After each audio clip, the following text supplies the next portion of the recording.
Good morning and thank you for inviting me. Dr. Varun Bafna, consultant hematologist, hemato-oncologist, bone marrow transplant physician, India. Today I will discuss about my phase 2 study of HT6184 in MDS for low risk patients.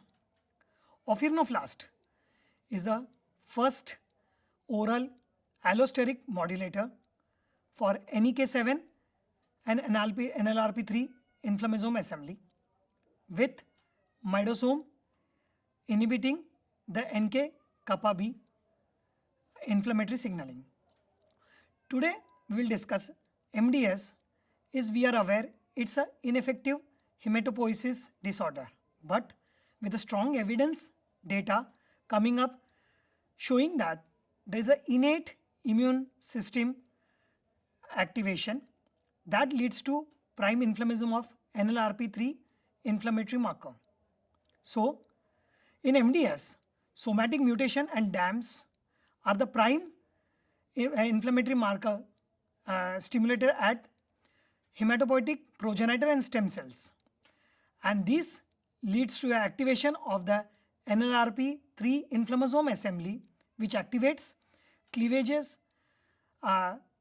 Casperginase and cleavages your gasdermin D, which leads to the formation of the inflammatory cytokines, that is IL-1 beta and IL-18. That leads to your pyroptosis of the hematopoietic progenitor and stem cells. But with this pyroptosis, there is a continuous catalytically activate of the inflammatory markers of AHC adapters that leads to your continuous systemic inflammation, because these are inherent resistant to the proteolytic degradation, and that leads to your cell lineages symptomatic like anemia, thrombocytopenia and neutropenia. So this we can understand from this model that MDS is not only the disease of ineffective hematopoiesis, but there is an inflammatory cell death because of the mechanism what we have discussed. So based on this rationale, the drug Ofirnoflast was thought about to decrease this regulatory pathways. How? Ofirnoflast is a allosterically inhibits NEK7 and prevents the formation of NLRP3 inflammasome assembly. Secondly, already the inflammasome assembly which is formed, that also gets dissolved with the help of this drug, with the help of ASC adapter dissolution.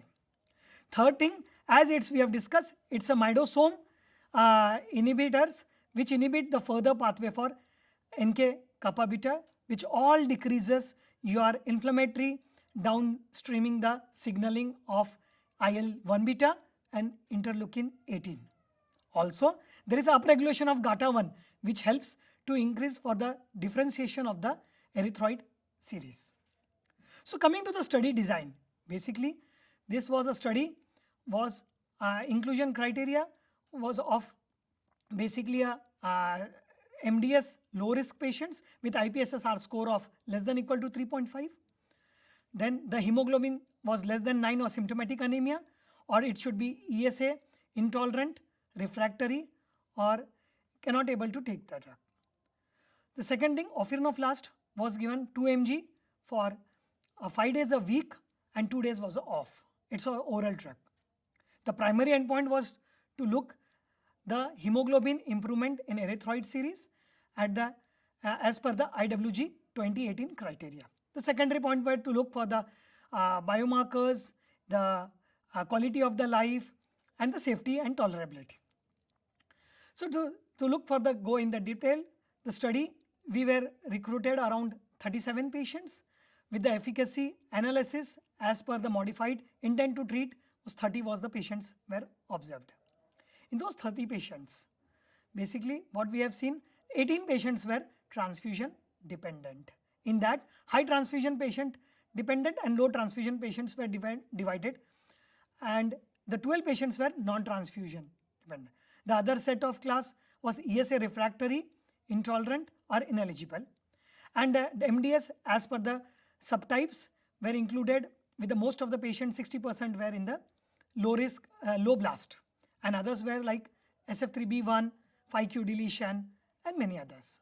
And other genetic somatic mutations profiling like RBC, somatic mutations, chromatin modifications and etc. were seen in the patients. The median age group was 66 years, quite a decade younger, as because most of the patients were from the Asian population. The median hemoglobin was around 7.4 gram, and most of the patients, as we have discussed, were ESA refractory, intolerant or ineligible. So coming once after the start of the drug, the transfusion independent was observed in 66% of the patient, where for more than 8 weeks, and for more than 16 weeks it was close to 39%. As per the Kaplan-Meier graph, that the 70% of the patient were showing for up to median weeks of 28 weeks for transfusion independent. And who were the non-responders? Also in that, the transfusion requirement has come down. So overall data looks promising and robust. Coming further to the safety profile of the drug, patient was a well tolerated and a good safety profile.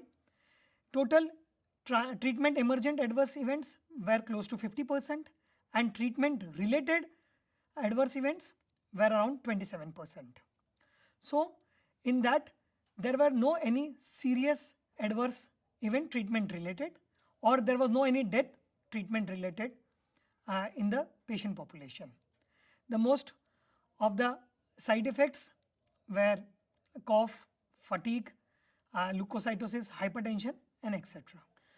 Then coming next, the durability was the transfusion independence. As we have discussed, it was more than 8 weeks for the population, for around 70% of the patient, for median of 28 weeks.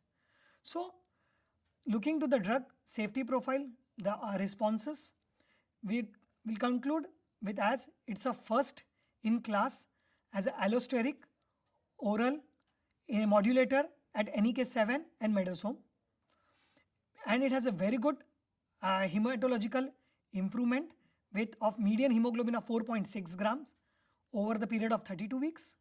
Then it has a very good safety profile with good tolerability. And coming to the quality of the life of the patient, there was basically a very good response in all the domains, specifically fatigue, where the 44% of the patient has noticed the fatigue has come down, and transfusion independent, where around 66% patients have told that definitely there was a good overall quality of life as per the MDS QOL E scoring system. So basically in India, the primary treatment for low risk MDS patients, most of them are still with the transfusion. Second is with the erythropoietin stimulating agents, which we are using at EPO, or we say as a darbepoetin. Third thing, now it is accessible, lenalidomide is for deletion of 5q patients. Then we have luspatercept, now available in our country, and other drugs which are not available at present. So most of them are in this population. If you see, ESA or transfusion dependent are more easily accessible for our country.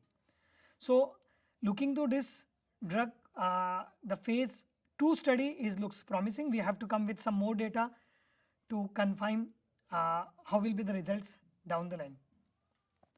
I would like to thank you for acknowledging the sponsors, Halia Therapeutics, for the same.